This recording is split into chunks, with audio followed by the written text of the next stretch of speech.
Buenas tardes. Buenas tardes. Bona vesprada a tothom. Buenas tardes también a las personas que estáis en vuestras casas viéndonos en streaming. Bien, para nosotras es un auténtico placer, para el aula de debate, tener otra vez a Isabel Coello. Tuvimos en mayo de 2023, tuvimos el placer de tenerla por primera vez con nosotras. En aquella ocasión nos habló del consentimiento, la culpa y las consecuencias en los medios de comunicación, que es su especialidad, dado que ella es periodista.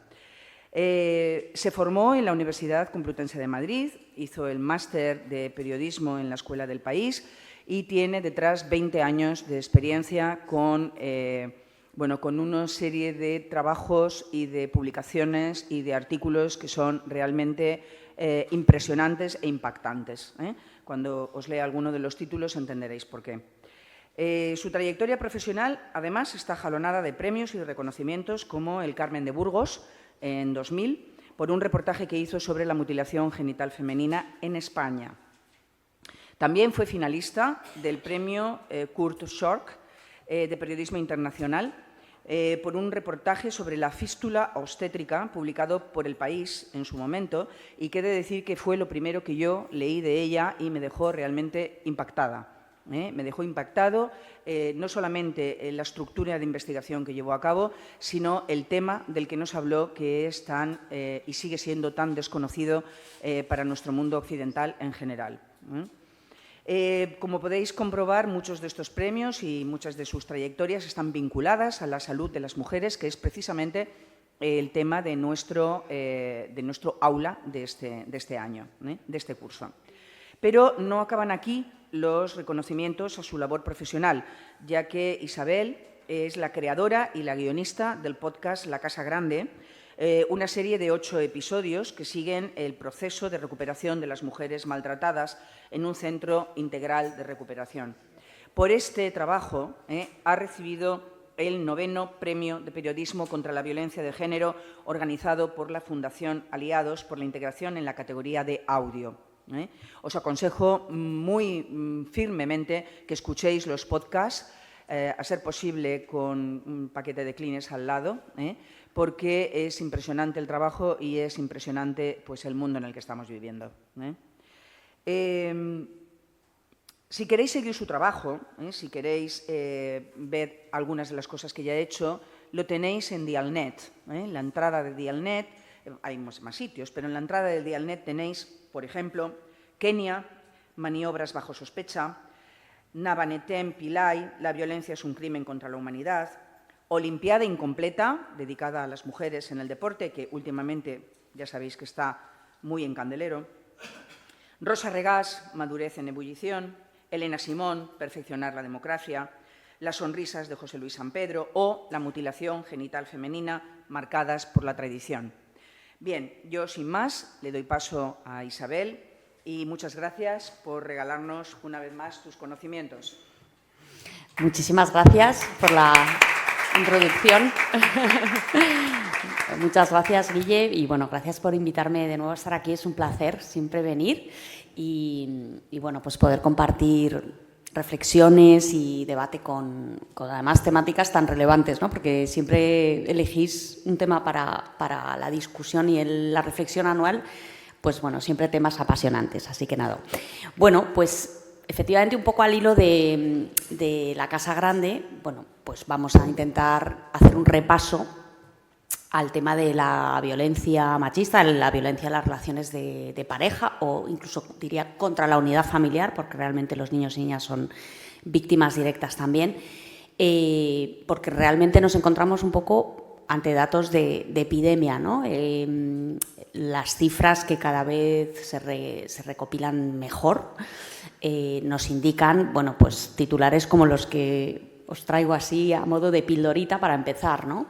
En España, por ejemplo, pues en Biogen, el sistema policial que registra algunos de los casos de maltrato, ya hay 657.000 maltratadores identificados, de los cuales 75.000 son persistentes. ¿Este ruido lo estoy haciendo yo? Sí. Vale, perdón, mejor. Luego también hace poquito el Reino Unido, el propio jefe de la policía, dio una rueda de prensa presentando el informe que habían hecho en ese país y él mismo vino a decir que realmente la escala de la violencia machista superaba la capacidad del sistema judicial y policial para hacerle frente, ¿no? O sea, él vino a dar unas cifras tremendas hablábamos de millones de perpetradores también en ese país, ¿no?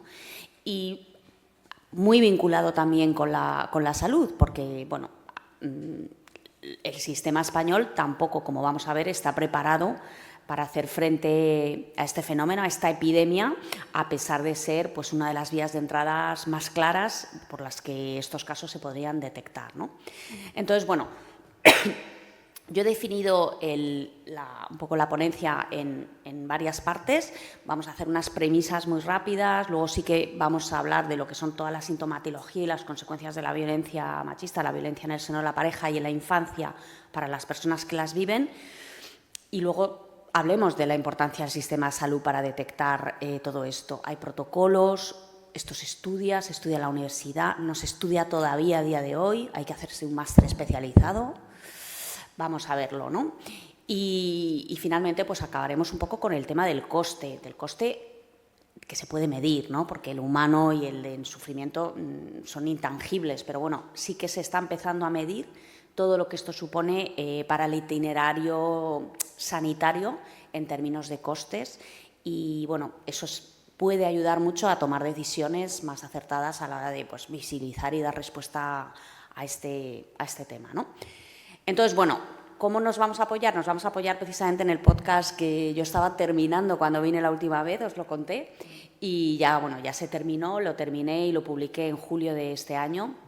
Y era un podcast que precisamente seguía el proceso de recuperación de 4 mujeres y también contaba con la experiencia de varios niños y niñas que vivieron en el centro de recuperación cuando eran pequeños, pero hablan como adultos de lo que vivieron en sus casas y en el centro. Y el podcast se publicó en julio. Entonces, en este podcast hay muchos temas que refieren directamente al tema de la salud y también de los efectos que viven las mujeres y los niños a raíz de la violencia que sufren, ¿no? Entonces, nos vamos a apoyar en el podcast porque he seleccionado algunos testimonios para que podamos como ilustrar todo lo que vamos a ir viendo. Así que, como premisa sí que tengo que decir que el lugar más peligroso para la salud y la vida de las mujeres hoy en día es el hogar, es su casa, ¿no? O sea, todavía esa triste realidad sigue siendo así. Porque la mayor parte de las mujeres y de la mayor parte de la violencia que sufren las mujeres la sufren por parte de personas muy cercanas a su entorno, ¿no? Muchas veces es los padres, muchas veces es la pareja, como habéis dicho en la concentración previa a esta ponencia, los hijos, en algunos casos. Entonces, el mayor número de homicidios de mujeres tiene lugar por parte de parejas o exparejas, ¿no? Entonces, es, según la ONU, el crimen más encubierto y numeroso del mundo, y ninguna otra violencia combina estos elementos de tanto de magnitud, como decíamos, epidémica y también un poco poco interés y casi desdén a veces por su erradicación, ¿no? En temas presupuestarios siempre es la última de las prioridades o la primera que se corta cuando hay que hacer un recorte, ¿no? Lo de la epidemia no lo digo yo, lo ha dicho también ya hace muchos años la Organización Mundial de la Salud, que lo ha medido y sí que ha dicho que afecta de alguna u otra manera a 1 de cada 3 mujeres en el mundo. En los países en vías de desarrollo también son proporciones escalofriantes, ¿no? Porque las mujeres lo sufren desde muchos ángulos, ¿no? Los padres, las parejas, Así que, puede tomar la violencia muchas formas, desde matrimonios forzados, violación como crímenes de guerra, mutilación genital femenina que hablabais, otras prácticas dañinas, de ahí el tema, por ejemplo, de la fístula obstétrica, temas relacionados con la dote, tráfico de personas y, por supuesto, también la violencia también en las relaciones de pareja o contra la unidad familiar, ¿no? Y las consecuencias en la salud son, inmediatas, ¿no? Se observan enseguida. Pueden además, bueno, ser de larga duración y desencadenar enfermedades crónicas o tener brotes como más puntuales en el corto plazo, ¿no? Muchas veces pues, se dan varias cosas simultáneamente. Yo hablo mucho del control coercitivo en el podcast, ¿no? Es un término que sí que he querido poner encima de la mesa porque creo que acota muy bien el aspecto de control y de poder que está en el centro de la violencia en las relaciones de pareja, ¿no? Bueno, pues hablamos mucho de, a veces parecen que no, son monstruos o son tal, y muchas veces no son monstruos, son personas normales y corrientes que viven entre nosotros, pero que sí que es verdad que todavía vivimos en una sociedad que educa a los chicos en una legitimación pues, de la rabia, de la ira, de que es legítimo mostrarla, y a las chicas en lo opuesto, ¿no? en el tema de que la deben tolerar, ¿no? Y el poder y el control, pues bueno, todavía es algo que se transmite mucho, sobre todo a los hombres, mientras que a las mujeres se nos sigue transmitiendo pues la obligación un poco del cuidado, ¿no? Es lo que define más nuestra femineidad. Entonces, bueno, sí que creo que es un tema que ayuda mucho a acotar el fenómeno y que define bien que muchas veces se da un abuso físico, pero muchas veces no se da abuso físico. Es decir, en muchísimos de los casos no hay abuso físico, no hay palizas. Es psicológico. Tiene que ver con las intimidaciones, con el aislamiento, con el control, con el poseer básicamente y controlar la subjetividad y la voluntad de una mujer, ¿no? Entonces, bueno, poner el foco en la lesión. Toda la teoría del control coercitivo sí que considera que es engañoso, porque al final, si solo se pueden demostrar las cosas cuando una persona aparece en urgencias con lesiones o con un brazo roto, pues estamos dejando fuera una multitud de daños muy grande y de efectos en la salud enorme, ¿no? Porque pues, incluso el brazo se puede curar antes de lo que se puede curar un trauma psicológico que puede vivir una persona que ha sufrido violencia. Entonces, bueno, siempre también, ya acabo con las premisas, estamos hablando de la punta del iceberg, o sea, esos datos de Biogen son la punta del iceberg. Hay muchos maltratos que siguen sin ser detectados y, de hecho, las estadísticas también dicen que solo el 21% de las mujeres denuncia, o sea, que todavía hay prácticamente un 80% de las mujeres que no denuncia esto. Así que aquellos datos de 657.000 maltratadores registrados en Biogen, pues bueno, pueden ser muchísimos más. Así que bueno, hablamos de realmente punta del iceberg, tanto en términos de denuncia como en términos de hospitalizaciones y partes de lesiones, que son al final una minoría, ¿no? En algunos de los datos que yo he encontrado se habla de 4% de incidentes que acaban en hospitalizaciones en los casos más severos. Es decir, muchas veces pues que una pareja te empotre contra la pared o meta tu cabeza en el váter, eso no acaba en el hospital muchas veces, ¿no? O sea, lo que acaba en el hospital son lesiones muy graves, con lo cual hay toda una parte de violencia y de control que no se ve, y desde luego el control psicológico pues prácticamente es raro que acabe también en una hospitalización. Así que bueno, este foco un poco en la violencia física sí que creo que es insuficiente, porque normalmente la violencia tiende a ser no basada en un incidente concreto, sino progresiva, constante, no es episódica, y sus efectos tampoco son puntuales, sino que son acumulativos, es decir, se van acumulando en el tiempo, ¿no?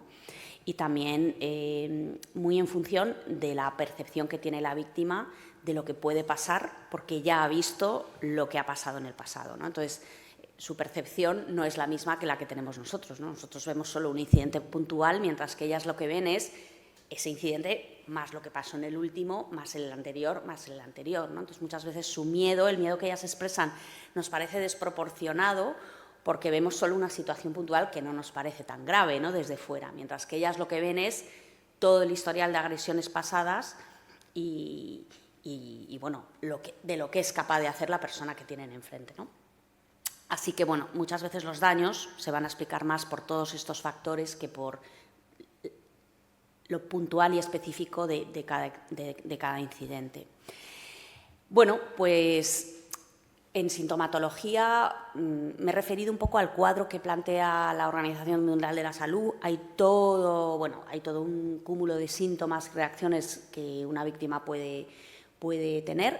Sí que hay que decir que muchas veces se malinterpretan, es decir, que se piensan que son, por ejemplo, postraumáticas, mientras que muchas veces son un signo de un trauma intratraumáticas, es decir, que no son posteriores a la violencia, sino que son síntomas de una violencia que es continua y que todavía está viviendo la persona, ¿no?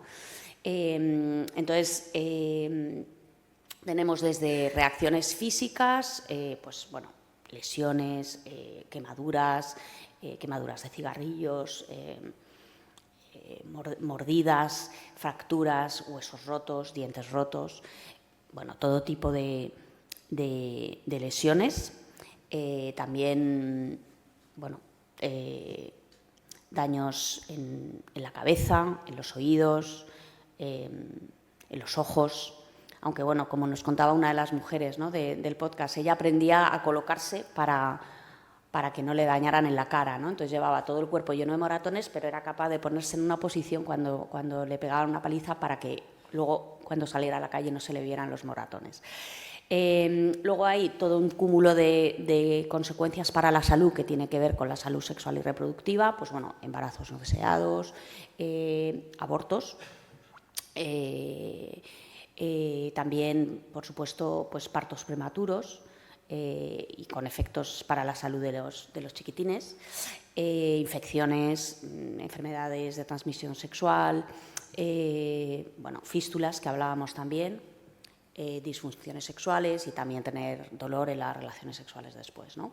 En cuanto a los mentales y que tienen que ver más con, bueno, pues con lo mental y con el comportamiento, pues también hay un cúmulo lo llamo síntoma y consecuencia a la vez, por eso que os digo, porque muchas veces no son una consecuencia, sino un síntoma y consecuencia a la vez, porque el maltrato no ha terminado, ¿no? El abuso no ha terminado. Pues hablamos de depresión, hablamos de trastornos de la alimentación, hablamos de angustia, hablamos de ataques de pánico, hablamos de, por supuesto, trastornos del sueño. Muchas de las mujeres van a llegar al médico pidiendo, pues, píldoras para poder dormir. También autolesiones, muchísimos problemas de autoestima. Hay también a veces intentos de suicidio o ideas suicidas que tienen y bueno, pues también conductas de riesgo, ¿no? Muchas veces pues el ya no tomar medidas de protección, el abusar de drogas, de alcohol, etcétera, también es un rasgo o una consecuencia del maltrato que tiene, pues, consecuencias directas en la salud. Bueno, os voy a poner un testimonio de Denise, que es una de las mujeres que participa en el podcast y que seguimos su recuperación desde que entra hasta que sale. Y ella primero cuenta lo que vivió un poco cuando era niña, ¿no? Y cuando era niña y escuchaba, pues, el maltrato de su madre. Tras el intento de quemarles dentro de su casa, su madre se separa, pero al poco se empareja con otro hombre que se muda a vivir con ellos. Una relación de nuevo marcada por muchísima violencia. Había momentos que yo veía que eran las 8 o 9 de la noche, yo ya me hacía el rincón de la cama, me arrinconaba y me asustaba. Empezaba a buscar los cuchillos, las tijeras, todo lo que pudiera hacer daño, y lo escondía debajo de mi almohada, porque cuando llegaban era horrible, los golpes, todo el camino yo ya los escuchaba, yo me hacía la dormida, pero no lo podía controlar. Recuerdo que temblaba demasiado, el corazón se me salía. En una ocasión su padrastro agarró a su madre desde la moto y la arrastró por la calle. En otra, le rompió la ceja, la mandíbula. La violencia era constante. Bueno, os cuento esto porque muchas veces separamos, bueno, pues lo que puede vivir los niños. Luego voy a hablar mucho más en detalle del tema de la infancia, de los mayores, pero en realidad muchas veces, pues eso, yo creo que estamos hablando de toda una unidad familiar que sufre. Tanto madre como hija en ese caso eran víctimas directas, o sea, es una niña que está viviendo con unos ataques de pánico que se le sale el corazón por la boca. directamente de terror porque asesinan a su madre cada día que llega a casa, ¿no? Entonces, bueno, el riesgo de lesiones de las mujeres que sufren violencia de género respecto a las que no sufren es casi el triple, ¿no? O sea que, bueno, hablamos de cifras muy importantes, y también otra estadística que he rescatado es que la violencia multiplica por 4,5 la probabilidad de muerte respecto a cualquier otro tipo de violencia, ¿no?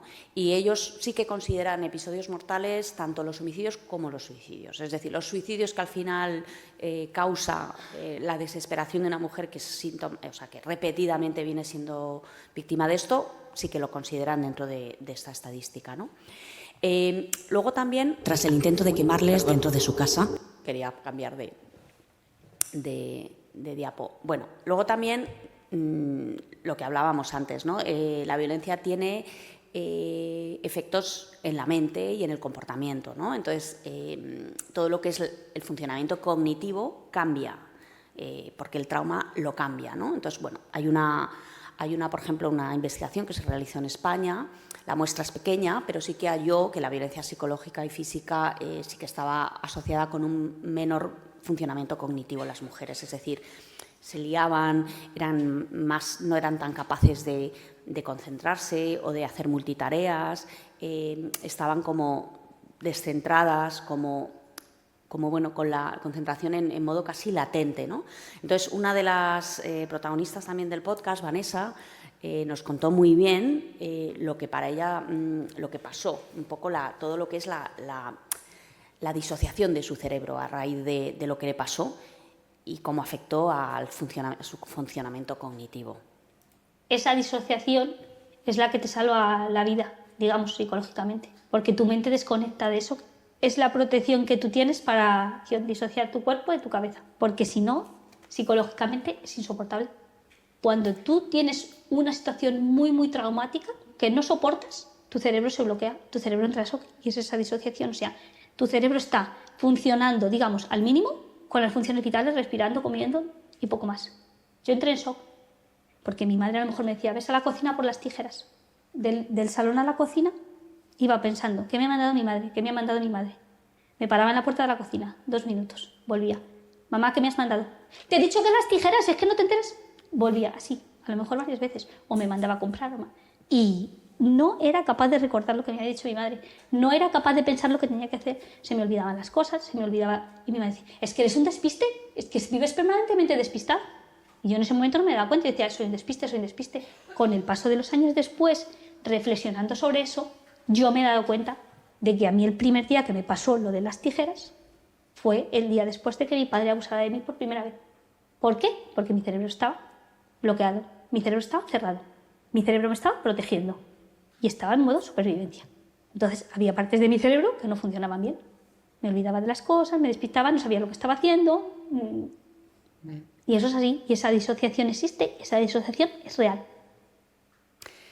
Esa disociación... Bueno, pues aparte de la disociación de las que nos habla Vanessa, hemos hablado también de todo el tema de la salud, bueno, en el embarazo, ¿no? Entonces, aquí os traigo un testimonio de María sobre el parto prematuro que tuvo a raíz de un incidente de violencia de género, y os cuento que la violencia de género multiplica por 2 el índice de partos prematuros, ¿no? Es decir, que respecto a la población general, que a lo mejor está en un 7% cifrado, bueno, pues el índice de mujeres que tienen partos prematuros que sufren violencia de género está en torno al 15%.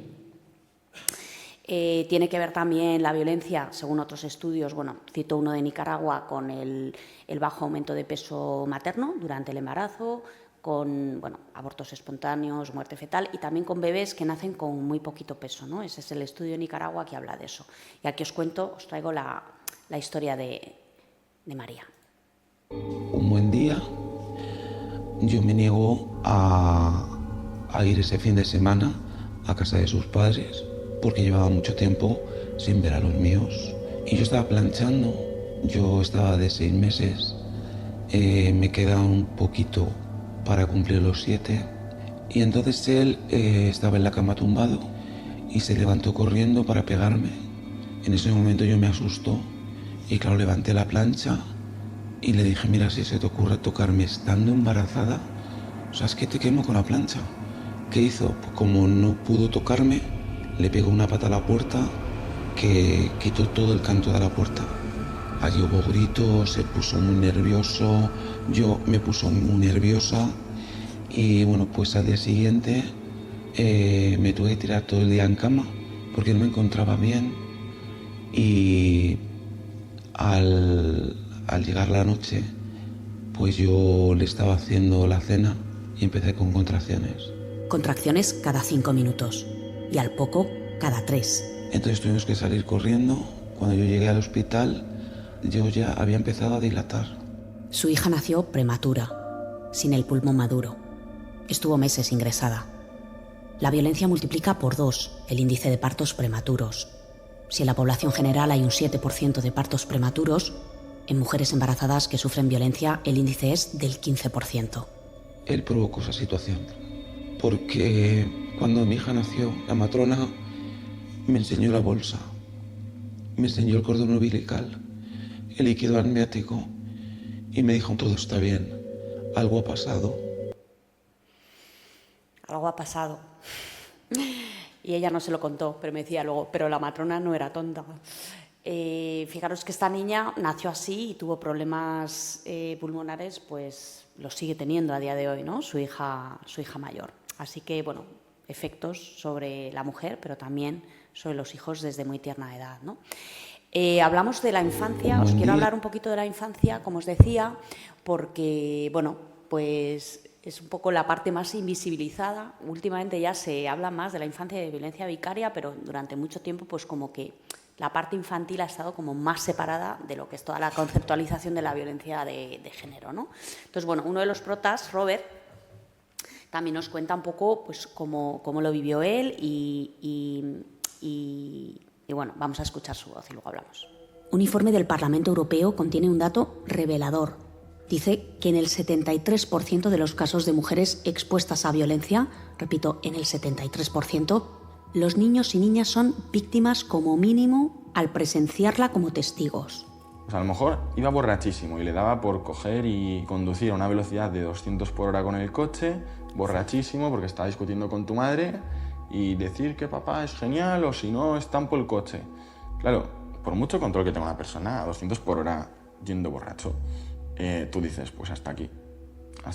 Y de pequeño, ver la muerte tan de cerca tantas veces, porque al final era que si el coche, que si... Entonces había situaciones de tanto estrés, tan límites, tan tal, que eso a nivel psicológico para un niño de madurez, de tal, no soy psicólogo, no sé cómo tiene que afectar, pero no tiene que ser bueno para nada.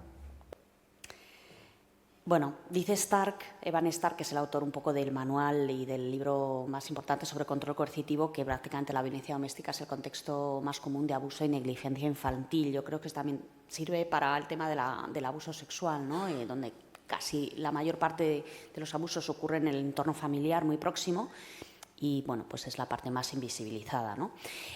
Un informe del Parlamento Europeo. Me quería detener un poquito en el tema de los niños y niñas. Hay un informe también muy interesante de Save the Children que se llama En la violencia de género no hay una sola víctima y que entra más en detalle sobre todo, bueno, un poco todo el cúmulo de consecuencias que tiene la violencia sobre ellos, ¿no? Entonces, lo que ellos constatan es, bueno, pues un alivio muy claro en la sintomatología cuando son apartados del hogar violento, que es también lo que me contaban en el podcast, que cuando los niños llegan al centro, al cabo de unos días, se empiezan a tranquilizar, empiezan a soltar las alertas, empiezan a jugar, o sea, que se recuperan muy rápido, incluso mucho más rápido que sus madres. Y que, bueno, que sus efectos pues, también dependen de qué tipo de violencia, de la duración, de la edad, de cuánto tiempo llevan. Pero vamos, básicamente ellos también resumen las consecuencias o los síntomas muchas veces son comunes o parecidos a los que sufren las madres, ¿no? Insomnio, tienen pesadillas recurrentes, ansiedad, también trastornos disociativos, bueno, por supuesto, pues llanto, tristeza, muy baja autoestima, tendencia a aislarse, pesadillas, miedos a dormir solos, temas de orina, regresiones, terrores nocturnos, miedos no específicos, ¿no? Miedo a perder a la muerte, a perder a la madre, a perder al padre, o sea, miedos. Algo malo va a ocurrir, ¿no?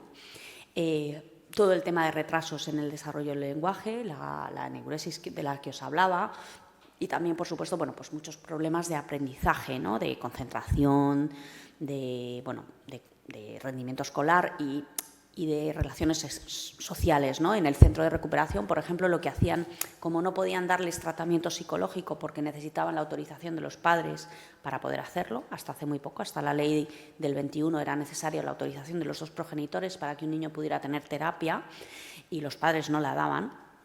Pues en el centro de recuperación lo que hacían era tratar el tema a través del juego y de intentar, evidentemente, mejorar toda su capacidad de tener relaciones sociales, de relacionarse con otros niños para poder tener como esa especie de tabla de salvación en eso, ¿no?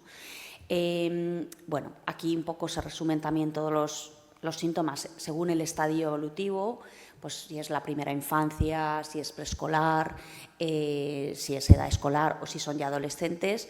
Y bueno, pues van desde toda la parte conductual a la emocional, hay efectos en lo físico, en lo cognitivo y en lo social, ¿no? Que es un poco lo que hemos ido viendo.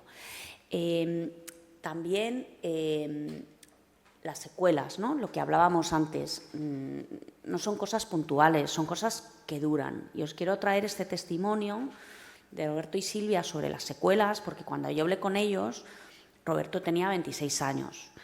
Y Silvia tenía 36 y sufrieron esto con unos 11 años, ¿no? Es decir, hacía muchos años que ya habían salido de ese hogar violento y aún así, pues los dos reconocían tener secuelas que afectan mucho, pues, a su salud.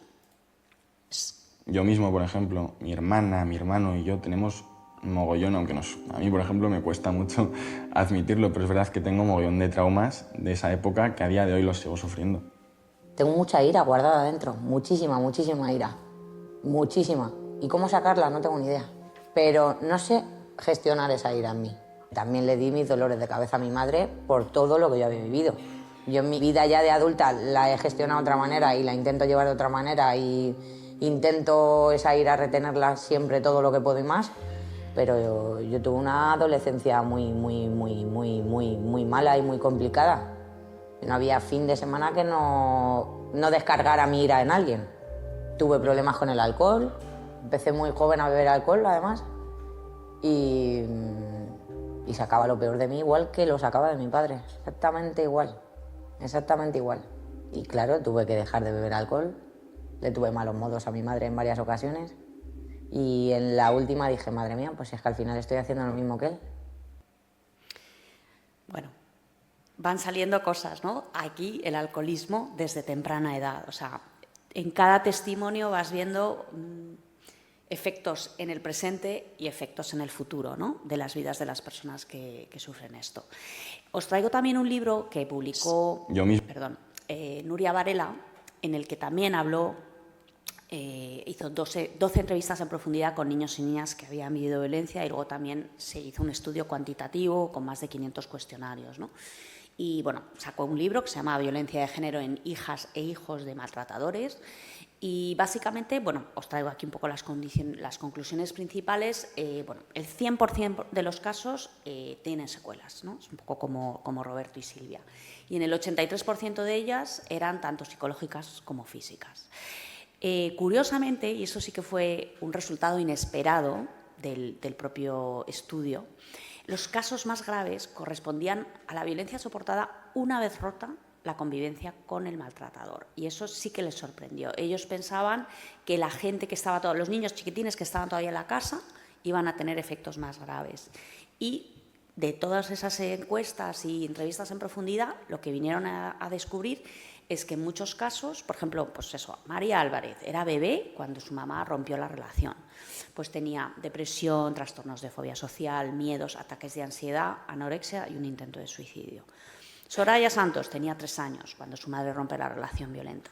Con 22 años tenía fallos de memoria, problemas de sueño, miedo a las relaciones de pareja y, bueno, estallidos de ira, como habla Silvia.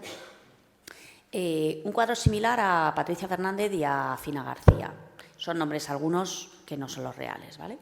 Entonces, sí que luego destacaban que en 3 de estos 4 casos que os he citado, sí que tuvieron que mantener la relación con el maltratador por resolución judicial. Y aquí es donde viene la revictimización de los niños y niñas. Es decir, han visto situaciones muy violentas en sus casas. Robert en el podcast cuenta una horrible.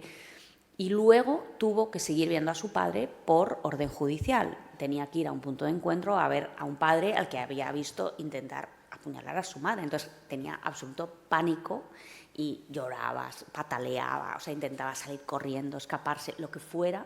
Y al final el sistema le decía, no, es que tienes que ver a tu padre. Entonces, los niños que han vivido, por lo visto en este estudio, ese tipo de situaciones, tenían un cuadro psicológico pues mucho más grave de lo que ellas mismas esperaban, ¿no? Entonces, bueno, os traigo un testimonio más ya para acabar con el tema de la infancia y ya vamos a lo siguiente. Son totalmente los olvidados, porque no se les pregunta, y si se pregunta a los niños, y los niños hablan, la mayoría dicen que no le quieren ver, porque le tienen miedo. Y los que no hablan han llegado a un nivel de miedo porque no pueden ni hablar, que eso es muchísimo más grave. Lo cual quiere decir, oye, es que el niño no habla, a lo mejor quiere ir. No, es que el niño no habla porque tiene un miedo atroz a su padre. Y yo he visto niños obligándolos a ir a los puntos de encuentro cuando nosotros estábamos en el CAR, llorando, haciéndose pis encima del miedo que tenían. Y a la madre le han dicho, estás obligada a llevar al niño al punto de encuentro, estás obligada a llevar al padre a las visitas. El fin de semana se lo lleva el padre, estando las mujeres en el centro. Bueno, a todo esto, ¿qué parte, la segunda parte un poco de lo que quiero ver con vosotros es qué parte detecta el sistema de salud, ¿no? Que es un poco el punto de entrada y debería ser, bueno, pues eso, el lugar donde un montón de casos son detectados. Y todavía a día de hoy, bueno, de hecho, el titular que he puesto al principio sobre el sistema de salud como una red que todavía no funciona a la hora de detectar la violencia de género es de octubre del 23 del País, o sea, es de hace, o del 24, o sea, es de hace meses, no es un titular antiguo.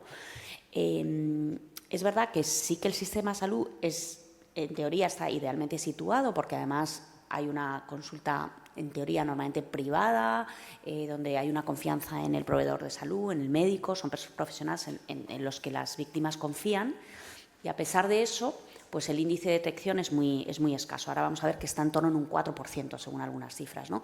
Este testimonio, que no os lo voy a leer entero, pero bueno, yo al final no lo utilicé en el podcast, pero es una de las personas con las que hablé y fue detectada a través del sistema de salud, ¿no? Ella también era una persona extranjera, era una persona de Bangladesh, una mujer de Bangladesh y prácticamente no hablaba español. Vivía con su marido, que también le prohibía ir a clases de español como parte de esa situación de aislamiento y de control y de incapacitarla para pedir ayuda. Pero bueno, ella pues chapurreaba, ¿no? Entonces al final iba al médico y le decía, me duele aquí, me duele la cabeza, me duele el pecho, ¿no? Entonces volvía recurrentemente y al final mi médico le dice un día, ¿qué pasa? Siempre vienes así, ¿no?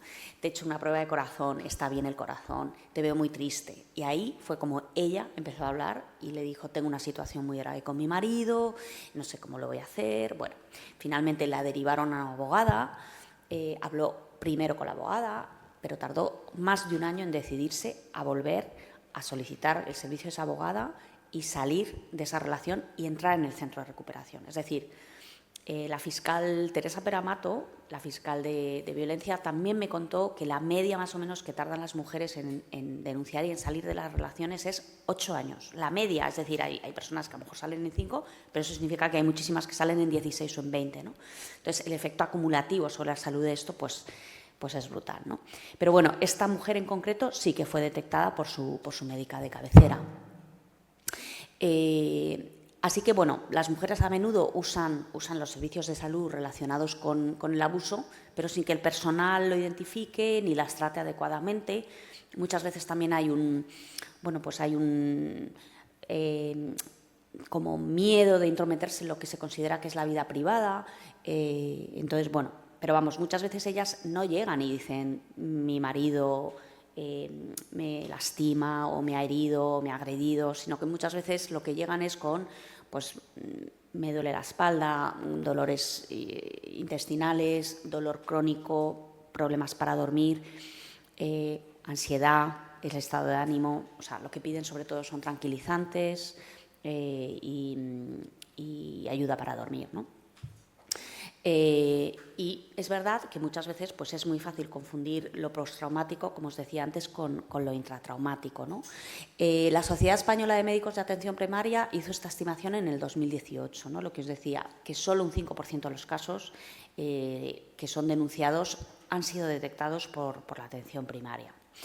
Y bueno, pues que con frecuencia se aplica un poco ese mismo sesgo que tiene la sociedad, ¿no? Es algo entre vecinos, es algo entre familia, quizá no es algo en lo que yo deba entrar, pertenece a la esfera íntima privada, y hay una especie de reticencia a intervenir. Yo creo que también muchas veces por el propio miedo de empeorar la situación, ¿no? O sea, muchas veces yo creo que los médicos deben decir, es que si denuncio esto, a lo mejor pongo a la mujer en peligro, ¿eh? Porque los agresores, cuando saben que ha habido una denuncia, pues reaccionan de inmediato, ¿no?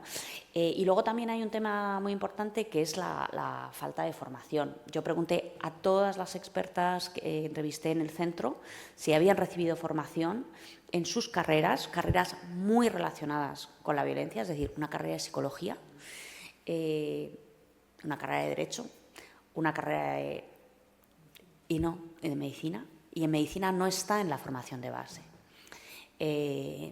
Son todo cursos especializados después, y en psicología no está en la formación de base en lo que es de primero a quinto de psicología, cuando prácticamente el 60 y pico, bueno, es que no me sé de memoria el porcentaje, pero un enorme porcentaje de los trastornos psicológicos tienen que ver con traumas y con experiencias de violencia, ¿no?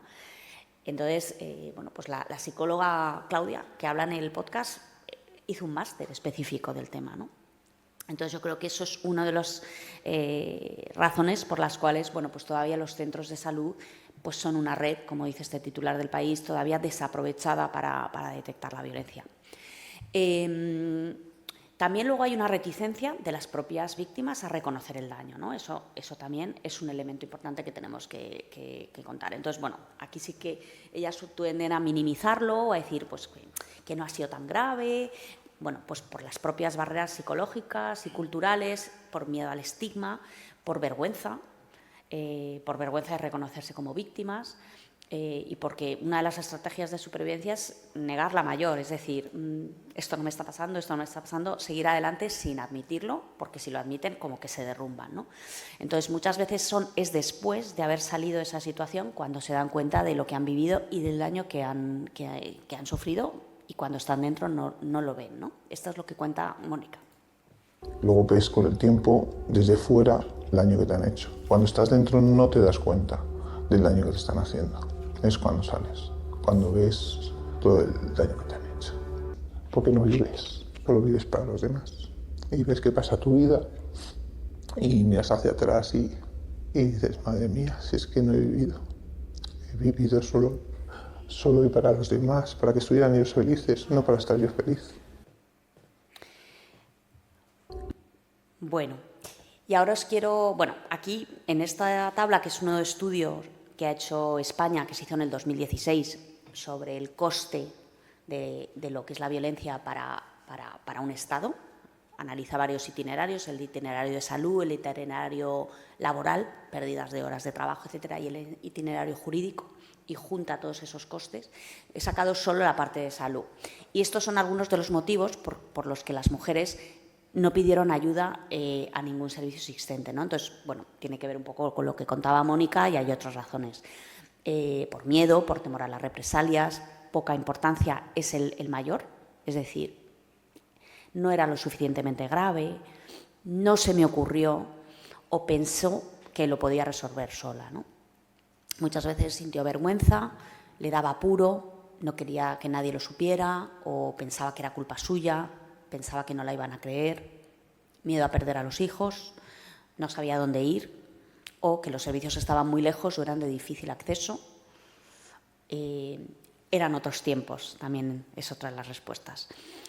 Pero bueno, la realidad es que también este es un elemento importante para entender pues por qué los servicios detectan menos de lo que deberían detectar, ¿no? Es verdad que ahora sí que se están desarrollando protocolos, hay protocolos tanto internacionales, hay guías como de la Organización Mundial de la Salud, La propia ley de violencia de género sí que establecía que hay un Consejo Interterritorial del Sistema Nacional de Salud que debe desarrollar directrices y formar a los profesionales de la salud para que puedan detectar esto con unos cuestionarios, con unos protocolos de actuación según el resultado de esos cuestionarios, de valoración, de intervención. Y, bueno, si los casos son comprobados y serios, sí que hay una obligación del centro de salud de informar a la Fiscalía o al juez de guardia que sea oportuno, ¿no? Y luego ya cada comunidad autónoma ha creado su propio protocolo sobre cómo actuar en estos casos, ¿no? Porque la salud está transferida a las comunidades autónomas.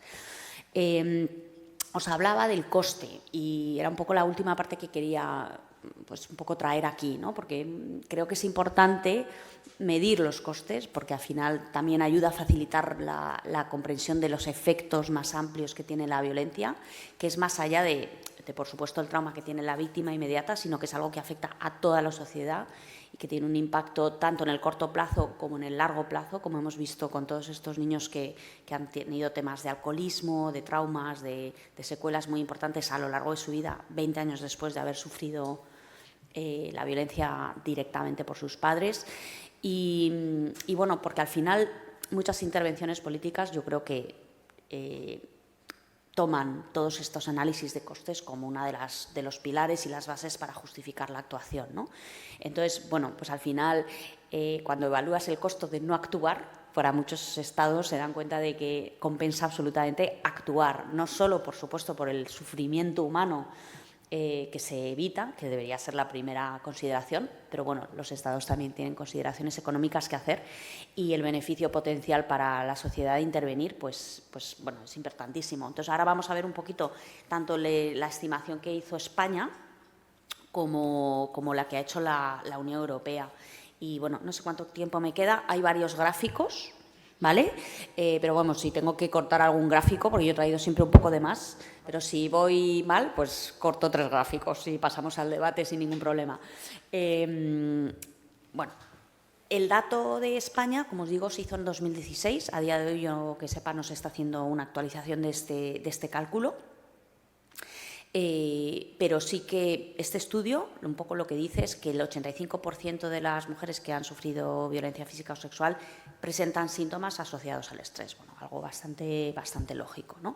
También hay una analítica que menciona este estudio de Estados Unidos y que es que de ahí venía lo de esta psicológica que os decía antes. Tenía en la cabeza el 64% de las pacientes tratadas en psiquiatría han sufrido violencia física y el 38% violencia sexual, es decir, cuando hablamos de si se estudia o no esto en psicología, ¿no?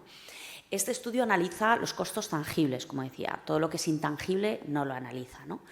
Pero bueno, sí que tiene datos como muy interesantes que luego pueden servir también para el debate, ¿no? Por ejemplo, hay una tabla que presenta con la autopercepción del impacto que ha tenido la violencia física, ¿no? Entonces, bueno, pues hay muchas mujeres pues, que a lo mejor pues, creen que el impacto ha sido poco o que ha sido nada. O sea, y estamos hablando a veces de violencia física a moderada o severa, ¿no? Entonces, la percepción que tienen las propias víctimas sobre la dimensión del daño dista mucho del daño real, ¿no? Ellas mismas no tienen claro muchas veces hasta qué punto les está afectando determinados momentos. Bueno, cuando ya es muy severa, sí que es verdad que aumentan mucho los porcentajes, si lo veis, en la violencia sexual severa o en la violencia física severa, ya estamos hablando de 57-47, pero no más, ¿eh? No estamos hablando de 60, 60 o 80 en percepción de los efectos de la violencia sobre la propia salud. Bueno, ¿qué síntomas sufren en consecuencia según la violencia? Pues bueno, hablan mucho de eso, dolores de cabeza, resfriados y catarros, ganas de llorar sin motivo, dolores de espalda o articulaciones, cambios de ánimo, ansiedad o angustia, inapetencia sexual, irritabilidad, insomnio, falta de sueño, fatiga permanente, muy importante también, y tristeza porque pensaba que no valía nada.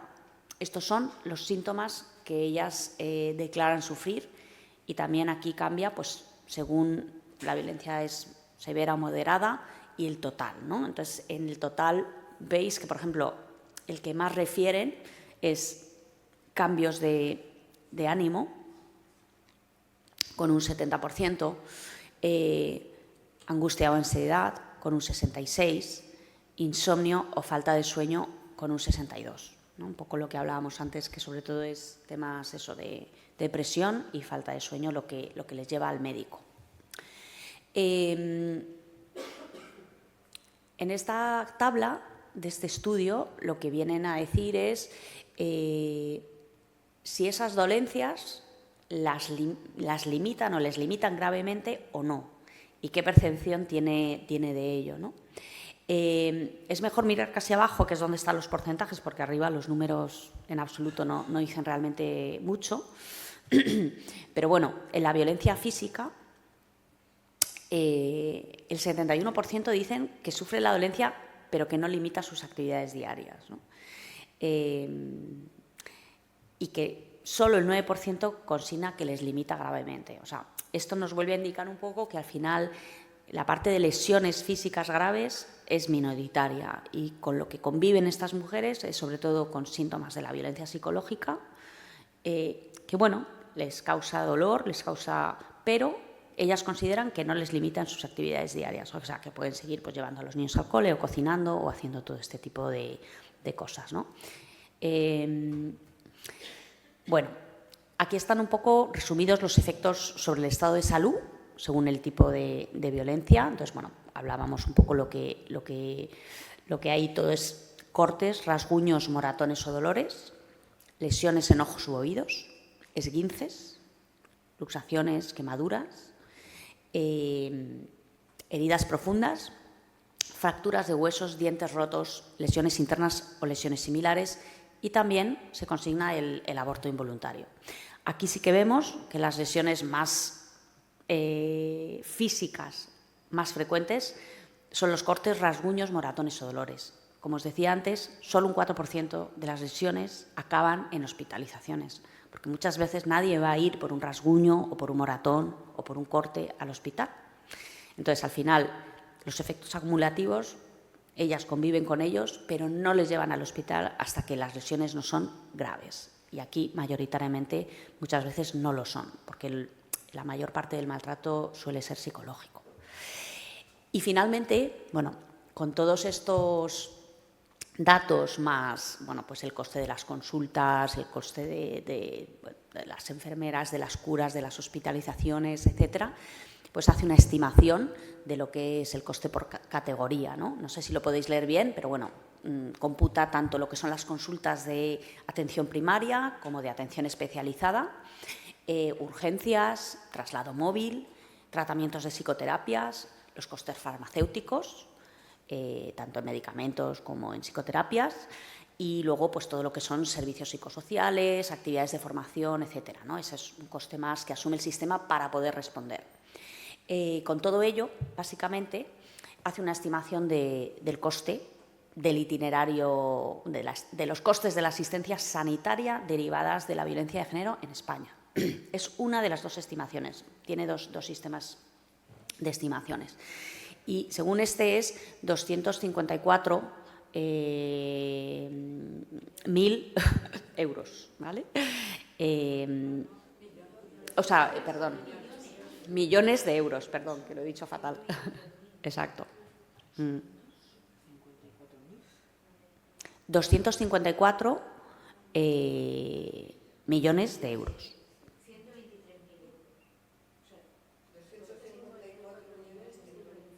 Exacto, sí. El pico no lo he leído, pero tenéis toda la razón. Vale, esa es una de las estimaciones. La otra estimación se hace siguiendo un sistema que crearon en el Reino Unido, también, bueno, pues teniendo en cuenta los costes computados también por unos servicios, y lo que hacen en esta segunda estimación es extrapolar el coste que ya había hecho este sistema de medición bastante elaborado del Reino Unido, lo extrapolan a la población española y luego multiplican por, bueno, pues un poco por el número de personas que están afectadas. Entonces, al final aquí les sale, pues eso, aquí tenemos 1.607,8 y el coste unitario del Reino Unido 1.347. Bueno, pues al final la cifra, según esta segunda estimación, esta segunda metodología, es muchísimo mayor, porque lo multiplican por el número de personas, ¿vale? Por eso yo decía antes 2.000 millones de millones de millones, porque aquí estamos hablando de 2.483 millones de euros y antes era 254, ¿vale? Entonces, bueno, son dos metodologías diferentes de hacer este cálculo. En algún lugar en medio o en esos extremos está la cifra real, pero bueno, es un coste ingente, ¿no? Aquí sí que viene el porcentaje con respecto al Producto Interior Bruto que supone este coste de la asistencia en salud. Entonces, según este estudio, la metodología de Inglaterra hablaría de un 1,91 del PIB en gastos sanitarios para responder a la violencia. Y luego, bueno, esto es en países más desarrollados, ¿vale? Por ejemplo, en Canadá hay un estudio que hizo, pues nada, Zhang et al, que básicamente lo estima en 0,47 del PIB. Hay un estudio pues en Australia que lo estima en un 1,2 del PIB. Es decir, tienes 3 estudios de Australia, un 1,2 del PIB, otro en Suiza, un 0,35. En total, todos los estudios en países desarrollados oscilan. El menor es 0,14 en Francia y el mayor es el 1,91 del Reino Unido, del porcentaje del PIB. Y en cuanto a países en desarrollo, bueno, pues aportan también varios estudios, bueno, uno que no fue conclusivo, de Uganda y Marruecos, pero bueno, por ejemplo, el de Bangladesh lo estima en el 2% del PIB. Bueno, Bangladesh es un país donde, o sea, la violencia contra las mujeres es, bueno, si aquí es endémica, aquí, o sea, allí, bueno, en fin, tiene unas proporciones brutales. Y Perú, un 3,7 del PIB, Bolivia, un 6,5 del PIB. Es decir, estamos hablando de estudios que nos dan cifras que no se están teniendo en cuenta todo lo que deberían, ¿no?, por parte de los países. Es verdad que los estudios a veces, bueno, pues tienen un margen de error, razón por la cual debería haber más estudios. Pero bueno, los pocos que hay son países muy dispersos y estamos hablando de cifras enormes en todos los casos. Entonces, yo creo que esto debería hacer un poco reflexionar, pues tanto a los gobiernos, a las autoridades sanitarias, por supuesto, como decía, no solo por el dolor y todos los daños intangibles que supone la violencia, pero también por lo que supone a los estados en términos de costes y de servicios, ¿no? Así que, bueno, es bastante importante. Y con todos estos datos, el propio Instituto Europeo contra la Violencia de Género revisó lo que había en los países miembros, ¿no? y en varios países también comparables de la OCDE. Entonces, seleccionaron un conjunto de 10 estudios de todo lo que había y los examinaron en profundidad. Y, bueno, también seleccionaron este estudio que se hizo en el Reino Unido en el 2012, porque para hacerlo extrapolado, yo creo que es uno de los estudios más en profundidad y lo están cogiendo muchos como ejemplo, y llegaron a esta conclusión, llegaron a la conclusión un poco más conservadora de que el coste para la Unión Europea era de 109 millones de euros y de que el coste para la Unión Europea de toda la violencia de género, no solo la violencia en relaciones de pareja, era de 225 millones de euros.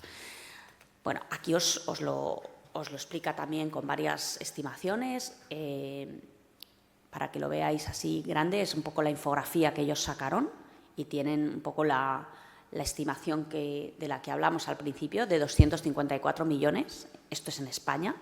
Y luego tenéis la estimación 2, que es la basada en el estudio del Reino Unido, que habla de 2.483 millones de euros, ¿no? Esto es lo que ve. procesos asistenciales, como decíamos, costes farmacéuticos y todo lo que son servicios psicosociales, actividades de formación y todo lo que es la política de prevención integral, ¿no?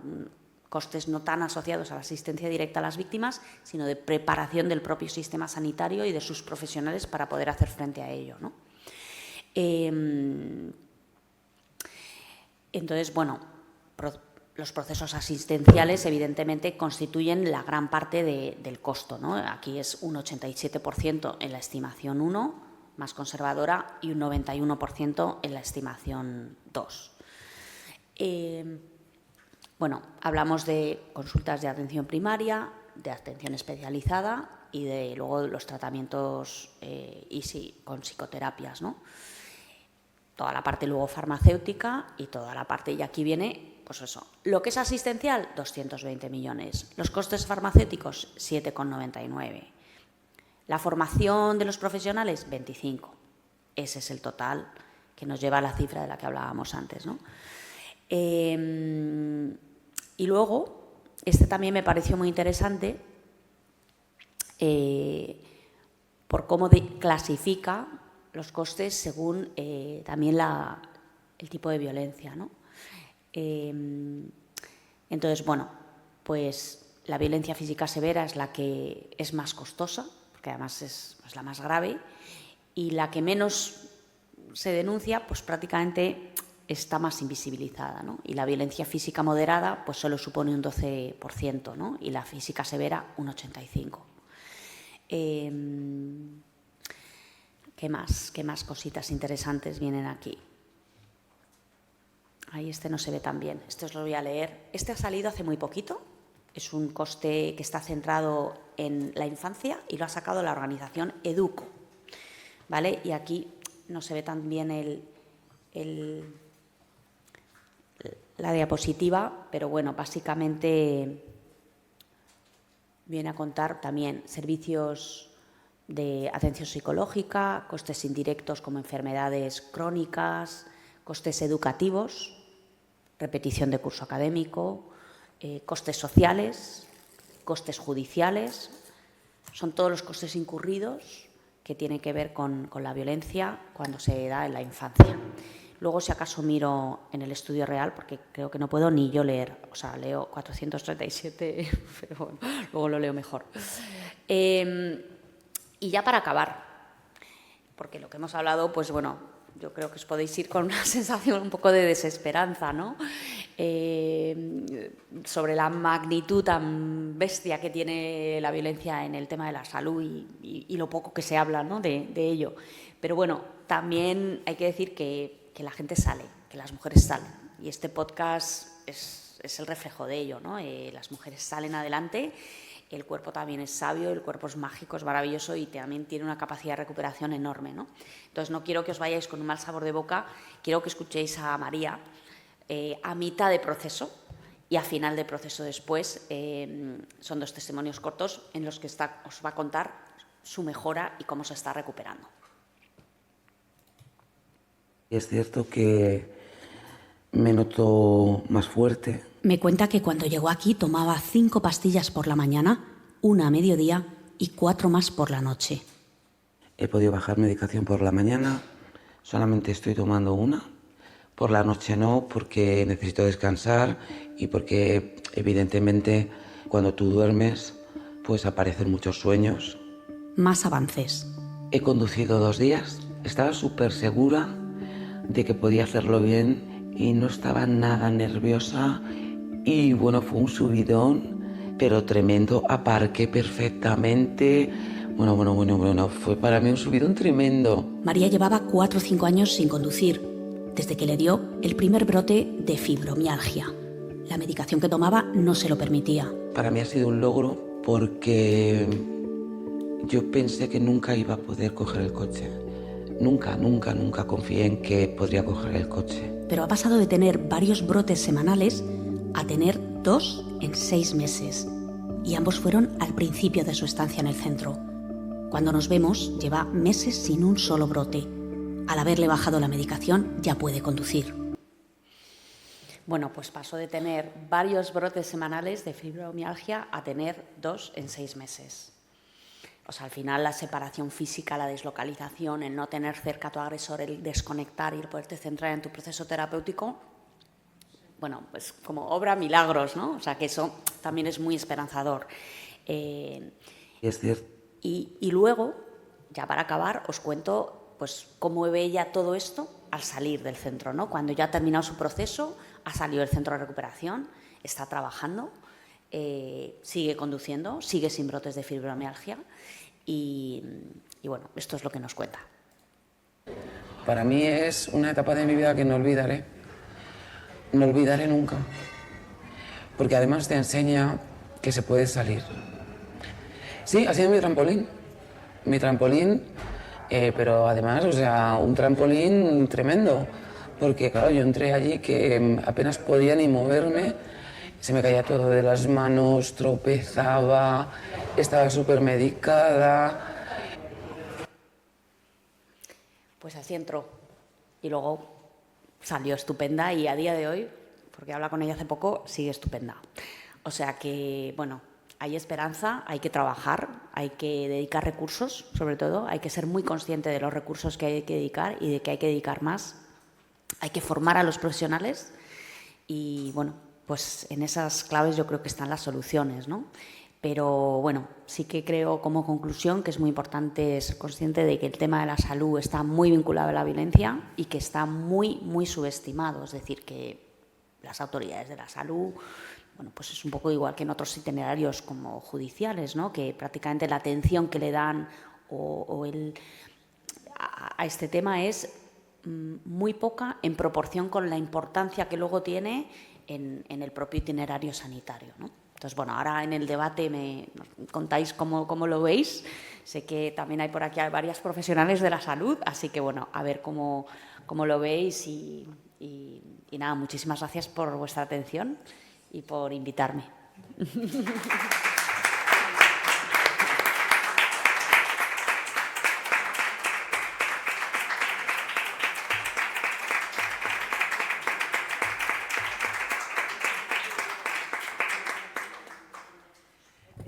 Bueno, pues sí, Isabel, muchísimas gracias. Sí, el cuerpo, a pesar de los últimos testimonios, se nos ha quedado un poco descolocado.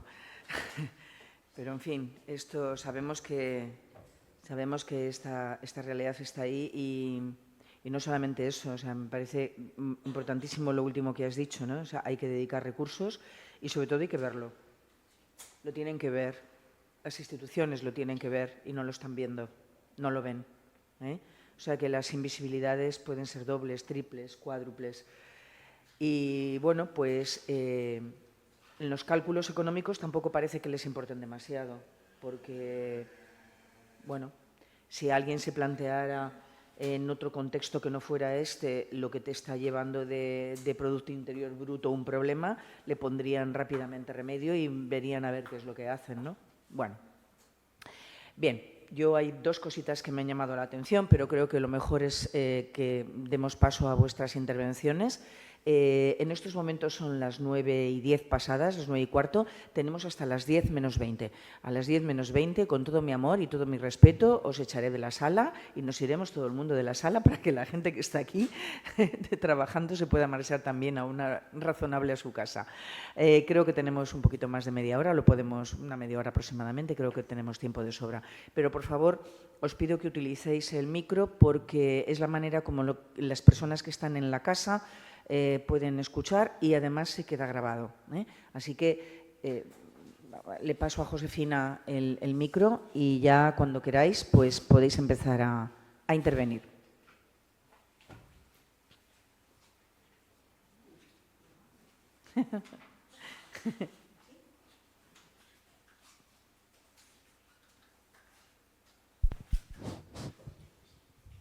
Hola, ¿se me oye? ¿Sí?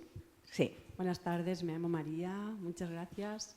Es la segunda vez que vengo, gracias a Bea, psicóloga, que es compañera de servicios sociales. Soy trabajadora social, tengo experiencia en centro de salud, en centro de mujer, de unos 12 años. No aquí, aunque soy valenciana, pero trabajé en Madrid y en Castilla-La Mancha, en Toledo. Y es verdad que nunca te acostumbras a escuchar todos estos datos, a pesar de tenerlos delante, ¿verdad? A 1 metro de ti, no te acostumbras. Yo siempre me voy con esa sensación, ¿verdad? De decir, ¿y fuera quién habla de todo esto? Nadie habla de esto. ¿Y cuántas somos en cada manifestación? Y bueno, sigue siendo terrible. Yo no manejaba las cifras que habéis dicho ahí fuera de las mujeres asesinadas, que somos ya en el 2025, y alucino, porque nadie habla de ello. A mí las amigas por WhatsApp me dicen, hoy somos una menos, pero nadie habla de esto. Bueno, ¿Estos datos a ti te resultaban desproporcionados o coherentes con lo que tú has vivido en tu experiencia profesional? Vale, como de eso hace tiempo, porque ahora estoy en servicios sociales, vale. Entonces estaba en Centro de Mujer, pues parece que ya no sigas el hilo, ¿no? Y me sigue pareciendo alucinante, porque ni siquiera en servicios sociales las profesionales hablamos de ello. Como no estés muy metida en círculos feministas o estés en Centro de Mujer que lo estás viviendo, no se habla de esto, no se habla, no interesa, nadie habla de esto, nadie, es terrible y todas lo sabemos, me imagino, ¿no? La invisibilidad que tiene este tema es que es así, esto no es nuevo, ¿no? Es que no interesa en absoluto. Solo a quien le toca, Y la gente que tienes cerca, que no ha vivido lo que tú has vivido, dices que tú estás pirada, tú eres feminista radical y nada. Y entonces, ¿qué hacemos con todo esto? A mí, la vez anterior, en enero, ya me quedé con las ganas de decir, si no empezamos, como siempre, con la formación, ¿no? Nosotras, yo recuerdo que pues planificábamos pues todo, ¿no? Empezar desde primaria, secundaria, porque secundaria es terrible, ¿no? Ir a los institutos es terrible, a dar sesiones formativas, ¿no? En cuanto a igualdad o violencia, en marzo o en noviembre, pero ya a todos los niveles profesionales, servicios sociales, empezando por ahí, como pues a nivel judicial, a nivel sanitario. ¿Vosotras de verdad creéis que alguna médico, enfermera está preparada para recibir a una mujer víctima? Como no se haya, lo que decís, especializado aparte, el sistema eso no lo contempla. Formación, porque si no, no nos llega. Si no nos formamos, no nos llega. Me imagino que tú lo mismo, como periodista, has tenido que meterte, has tenido que bucear. ¿Quién te ha dado a ti formación en género, en periodismo? A mí en trabajo social nadie. Es verdad que fueron los años 90, pero yo no creo que se dé. Como no hagas formación a todos los niveles, o másteres, o te gastes el dinero aparte de tu horario laboral, porque en el horario laboral nadie te da formación. Yo alucino, o sea, es que en servicios sociales que las estamos viendo, las mismas compañeras, es que no damos importancia. Entonces, ¿qué pasa? ¿Cómo llegamos a sensibilizarnos? Nos tenemos que formar, nos tienen que inyectar algo para que de verdad veamos que esto que nos puede tocar, que yo ahora mismo tengo el coche en el Tosal y yo ahora mismo tengo un poquito de miedo porque tengo que hacer 200 metros a oscuras, porque tengo que cruzar el Tosal. ¿Por qué tengo que tener miedo? Tengo miedo solo porque soy mujer. Formación, sensibilización. Así que muchas gracias por seguir y ojalá cada mes, pues eso, no quepamos aquí. Muchas gracias. Gracias.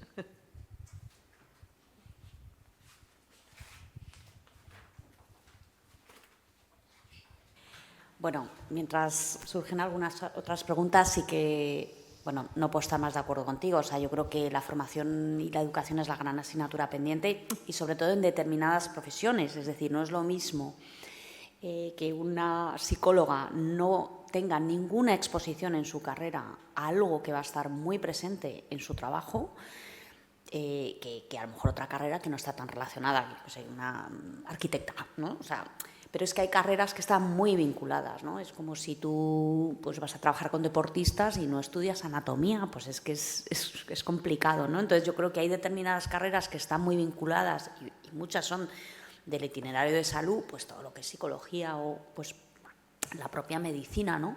Medicina no se ve este tema. A día de hoy yo he preguntado y no se ve. Luego, antes de venir, hablé con una médica que es un poco más joven que yo, de atención primaria, y me dice, nos dan unos cursos de especialización después y tal, pues a raíz de estos protocolos, ¿no? Pero bueno, yo creo que esto se debería convertir pues casi en alguna asignatura de las muchas que hay en los 6 años de medicina, en al menos un cuatrimestre, pero como de formación base, no de especialización posterior, ¿no? Entonces, bueno, pues sí que creo que la educación es fundamental y que la falta de formación que se tolera en este tema no se toleraría en otros. Es decir, nadie aceptaría que un médico, que un cardiólogo no estudiara cardiología, o sea, no estudiara todo lo que afecta a lo que puede ocurrir en su profesión.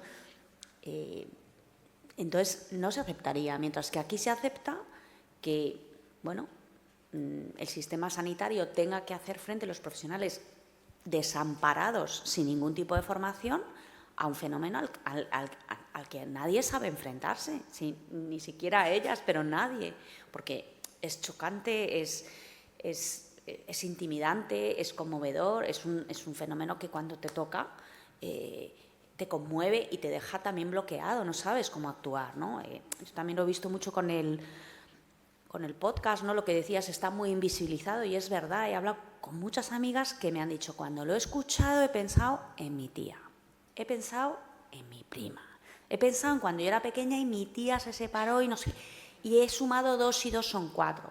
Y muchas se han empezado a dar cuenta de que prácticamente en cada familia hay casos, pero están muy invisibilizados, ¿no? Entonces, yo creo que si empezamos a levantar la mano de quién tiene algún caso en su familia, pues prácticamente todos levantaríamos la mano aquí, ¿no?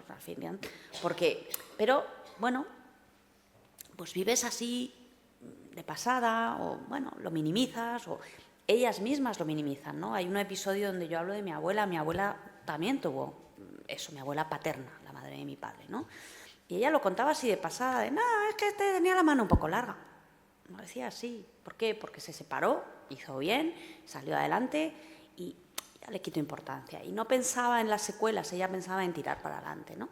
Pero cuando yo oí esa entrevista en radio, yo oí que ella lo decía en radio públicamente y que era algo como que lo contaba como minimizándolo, dije, ostras, es que hasta en mi familia hay esto y yo no me había enterado, ¿no?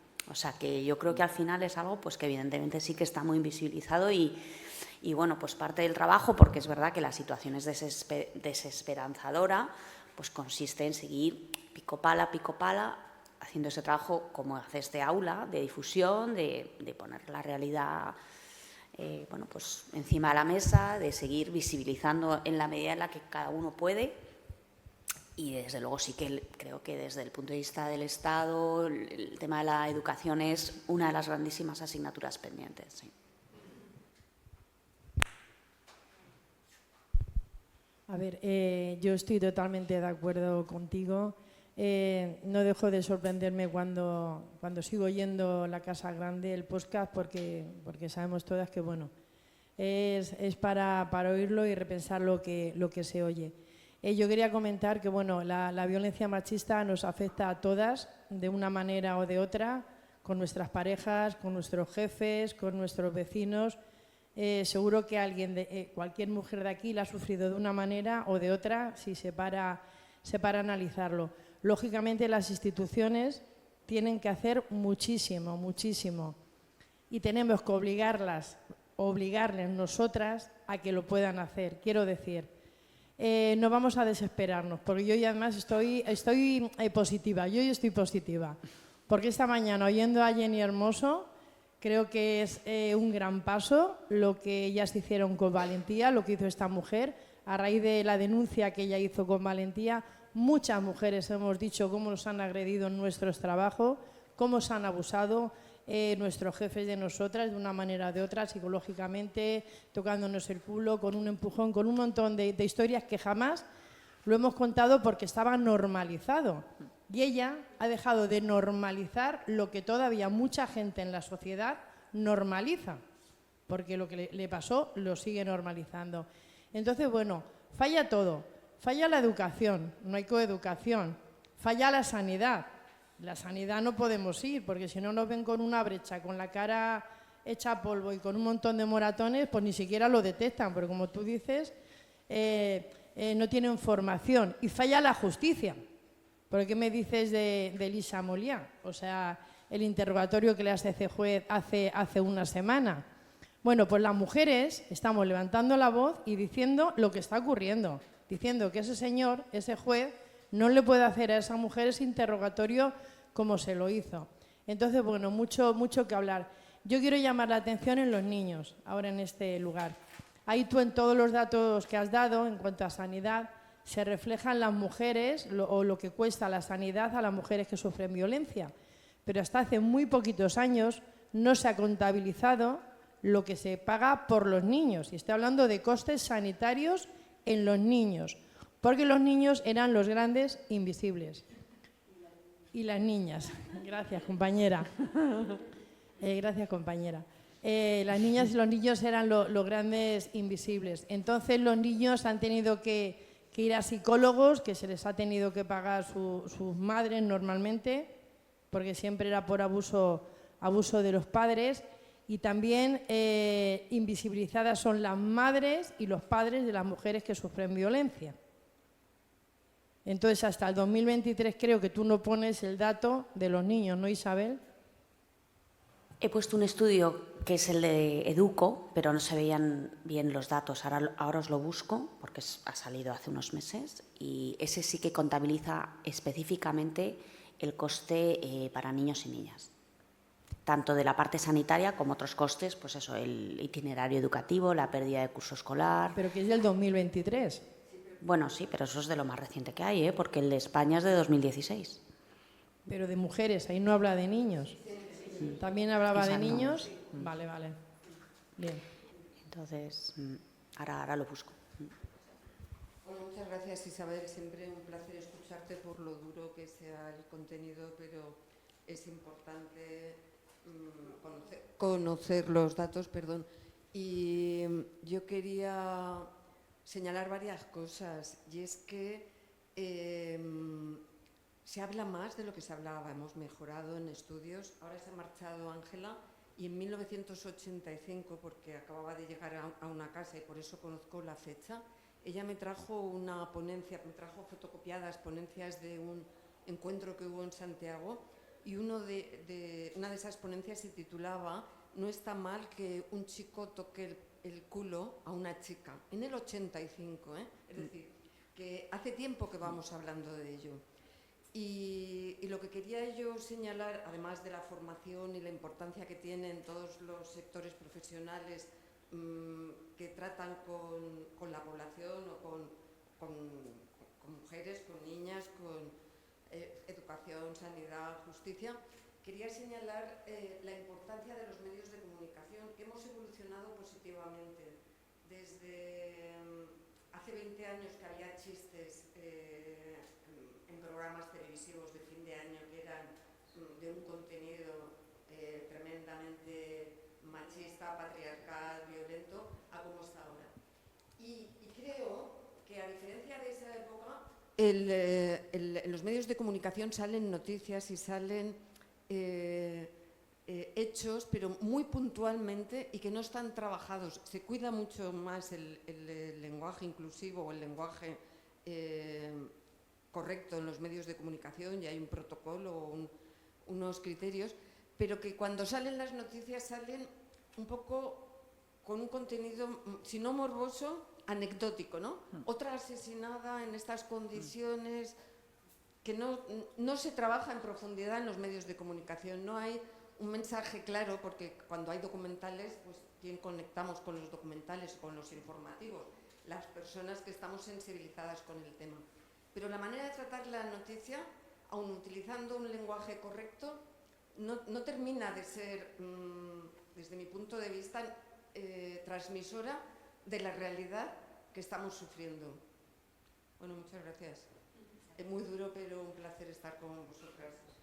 Y lo que decía Juani de las administraciones, tenemos que conseguir la implicación económica, que primero pasa por una implicación política, pero si no hay una implicación económica, las declaraciones de principios y los pactos van muy poco lejos. Muy cerca. Yo aprovecho que pasa por aquí el micrófono para darte la enhorabuena. Me ha parecido una ponencia excelente y realmente sí que el tener datos siempre es muy importante. Todos esos datos que a veces resultan como un poco farragosos, en mi opinión siempre son súper necesarios, porque ahí no cabe el negacionismo, no cabe el que puedan cuestionarse por cuestiones ideológicas. Los datos son los datos, y los datos son los que tenemos que manejar para decir, esto es lo que hay, esto es una realidad, y es una realidad que hay que atender. Entonces, bueno, me parece de verdad muchas gracias por ello. Y desde luego el tema de la educación, pues qué decir de la educación, claro. El sufrimiento de la infancia es enorme, y yo lo digo siempre que puedo, en la escuela también se puede hacer, y es un lugar idóneo para poder hacer mucha detección, pero para eso tenemos que ser reconocidas como tales, como agentes, porque las que hemos sido docentes lo sabemos, hemos visto muchas niñas, sobre todo niñas, que decimos aquí hay algo, pero tú no tienes la autoridad, no te han dado la autoridad para poder tirar de ese hilo.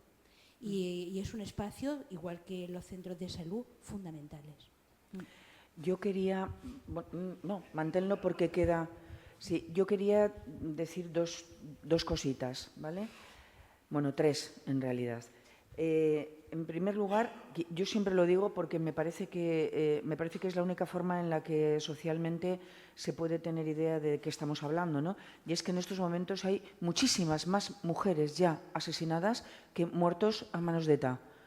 Y esa es una cosa que hay que recordar permanentemente, porque aquello que nos rasgó y nos escandalizó durante un tiempo que en estos momentos ya hemos superado también, ahora no parece que esto nos produzca ningún asalto emocional, ¿no? Ni ninguna alarma social que es la que debiera provocar, ¿no? Eso, junto con la alarma social que debiera provocar el iceberg del que estabas hablando. Es decir, que tú tengas en estos momentos solamente un 4% de mujeres que son las que son tratadas con lesiones graves, solo un 4% de todas las que pueden estar. Bueno, es que es una cosa escandalosa, es realmente una situación escandalosa. Y luego hay otra cosa que me preocupa, hay dos cosas más que me preocupan mucho. Y me preocupa la naturalización de la violencia por parte de las personas que la están padeciendo y por parte de la sociedad. Hemos naturalizado de una forma también absolutamente escandalosa desde mi punto de vista. Y me resulta muy interesante una cosa que has dicho al inicio, y es que nosotras, las personas que estamos en la sociedad, vemos una situación puntual. Vemos a una mujer que le está pasando algo puntualmente y entonces lo analizamos como una situación puntual. Y de la misma manera que lo analizamos, le damos el carpetazo. Sin embargo, la perspectiva que tienen esas mujeres es de todo un recorrido vital. Entonces, hay una distorsión ahí respecto a lo que tendría que percibir la sociedad con respecto a lo que esas mujeres están percibiendo, que ese salto no puede seguir consintiéndose, porque es una disfunción social lo que tenemos. Estamos viviendo en una auténtica anomalía social. Entonces, a mí me parece, no sé, como mínimo, altamente peligroso. Y además me parece doblemente peligroso con el futuro político que parece que se nos avecina. Hola, bona nit. Gràcies, Isabel, per l'exposició tan bonica. Gràcies, Isabel. Gràcies, Isabel, per l'exposició tan bona que has fet. Me'n recordo de ta mare i deu d'estar molt orgullosa de sentir-ho. Bé, seré breu. Entrando en la dificultad de las administraciones y la falta de apoyo y recursos, ¿no? Según los datos que se han puesto ahí, me choca porque parece, y fijándome en el post, como se llame, que haces tú de la Casa Grande, que resulta que eso estaba en el aire todo. Cuando empezó, estaba en el aire, la continuidad de la Casa Grande estaba en el aire. Ya ha caído. ¿Ha caído? O sea, que cayó. Yo siempre comentaba con tu madre que era imposible que eso cayera. Después de tantos años y tantas mujeres tratadas y tantos hijos, y con tantos hijos e hijas tratados también, o sea, que ha caído. Bueno, pues ya está todo dicho, ¿no? Otra cosa que quería decir es, nosotros tenemos 6 nietas y todas están son combativas y la mayor tiene 17 años, va a hacer ahora. La pequeña todavía no empezó porque tiene 2. Pero hacen cosas en el instituto y nosotros vamos y me duele la respuesta de muchos chicos. Entonces eso sí que había que tratarlo. Aquí somos adultos y pensamos que es cuestión de esto y de lo otro y que de la administración. Pero ¿cómo entramos en los críos estos? Porque se sienten agredidos. Las mujeres, afortunadamente, las chicas, van hacia adelante. Están evolucionando. No todas, desgraciadamente, ¿no? Pero hay mayoritariamente, todas pelean por ir adelante. Y los chicos se sienten agredidos. Y eso no sé cómo había que explicarlo. Mira, yo solo quiero decirte una cosa al respecto de esto. En la orden de inicio de curso de este año de la Generalitat Valenciana ha desaparecido por completo cualquier concepto relacionado con la coeducación, incluso el propio término coeducación. Eso ya por una parte. O sea, a nivel institucional ya se lo han cepillado, ¿vale?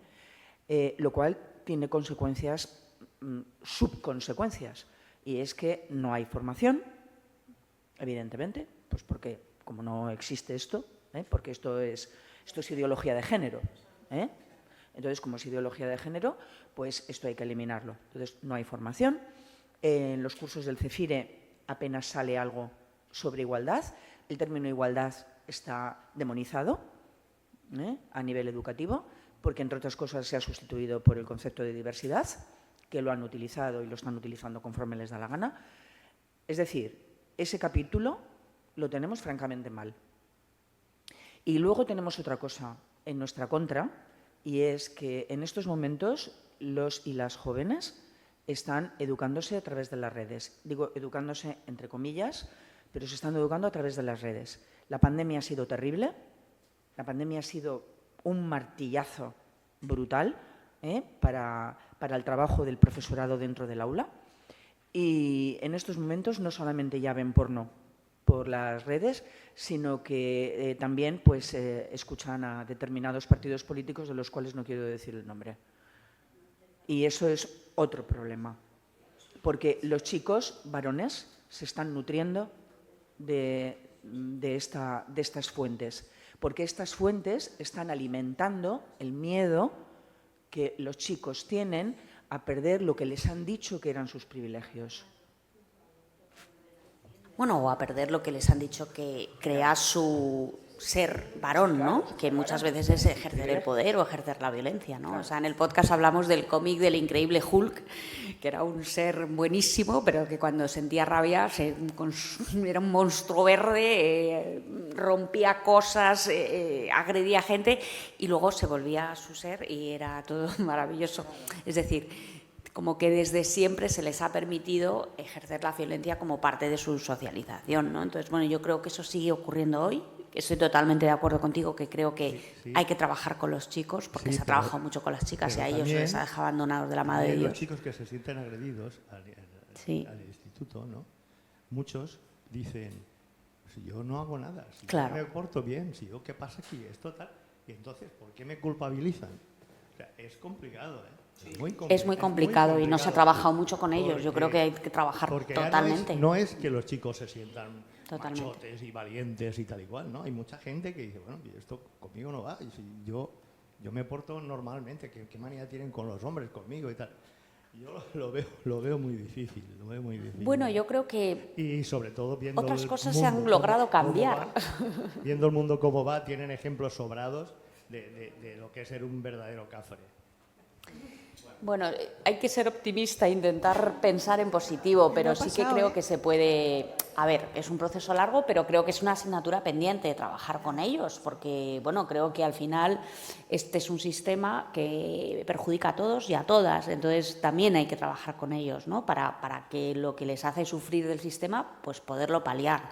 Pero también es verdad que no nos lo ponen fácil, porque es verdad que hoy hablando del tema de salud, es verdad que los niños de media empiecen a ver pornografía a los 8 años y que sea una pornografía en la que el 80%, 85% es violenta, pues es normalizar la violencia en las relaciones sexuales, ¿no? Entonces, yo no voy a hablar aquí de nombres, pero hay expertos en temas de salud sexual que están en redes sociales contando cómo las niñas cada vez más a menudo llegan con lesiones anales porque el novio de 16 le ha dicho que quiere hacer lo que está viendo online. Entonces, consecuencias para la salud, solo por centrarlo, no hablo ya ni de otras cosas, pero por centrarlo en la temática de hoy, tiene muchas. Entonces, creo que es indispensable coger ese toro por los cuernos. Es verdad que yo creo que las mujeres hoy las niñas están mucho más sensibilizadas de que pueden aspirar a tener una carrera, que tienen los mismos derechos, y eso sí que se ha logrado, pero hay que trabajar con la empatía y con los varones claramente, ¿no?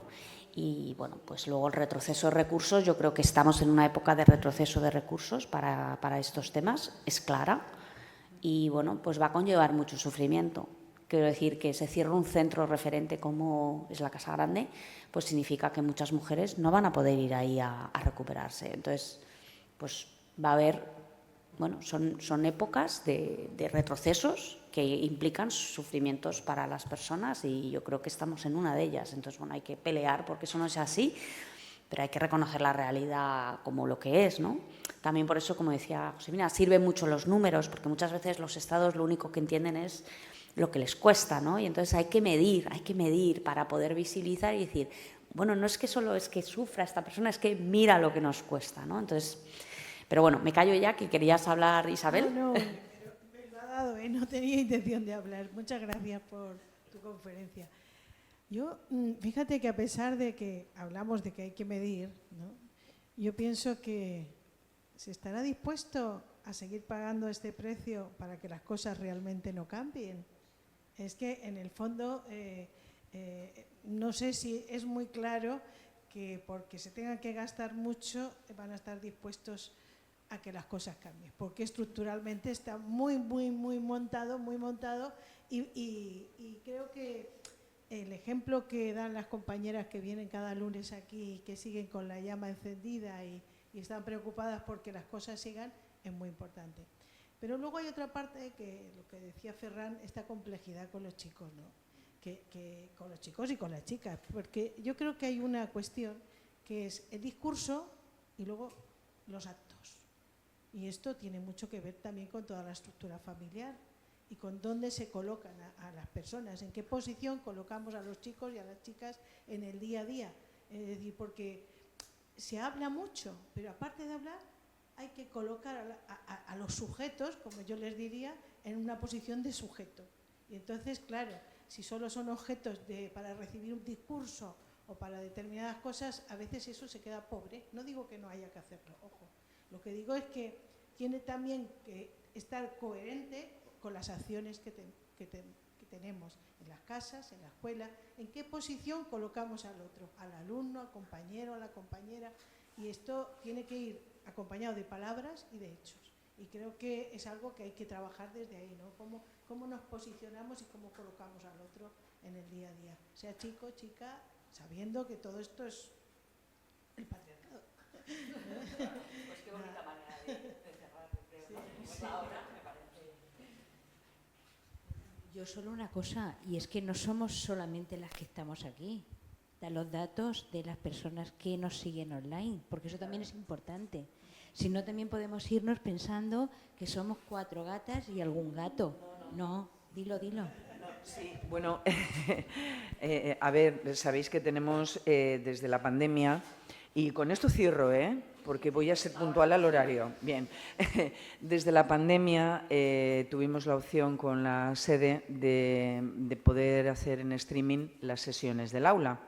Bueno, eso tiene sus ventajas y tiene sus inconvenientes también, lógicamente, pero bueno, sí que ha dado pie a que personas que están inclusive fuera de Alicante y de la provincia de Alicante pues pueden acceder a escuchar estas sesiones, ¿no? Aquí pues solemos ser poquita gente, aunque yo creo que hoy ha habido bastante, porque bueno, tampoco es que en estos momentos estemos en una época en la que las personas vayan a determinadas cosas en gran número, ¿no? A determinadas cosas, a otras sí. Pero fuera, en las casas, está habiendo muchísima gente. Es bastante normal que seamos, pues a lo mejor 15 o 20 personas aquí, o a lo mejor a veces 10 o 12, y sin embargo esa sesión la está siguiendo en su casa 30 y tantas, 40 y tantas, 50 y tantas personas. Hemos llegado a tener, exactamente, 135 personas escuchándonos online. De hecho, bueno, pues es una de las cosas que nos permite también seguir adelante, ¿no? De contar con la ayuda de la sede, ¿no? Y con el director de esta sede. Así que nada, yo convido tanto a las personas que estáis en la sala como a las personas que estáis en las casas a que sigáis, por favor, porque, no sé, en estos momentos no sobra ningún foro de debate. Ninguno. Ninguno. Gracias.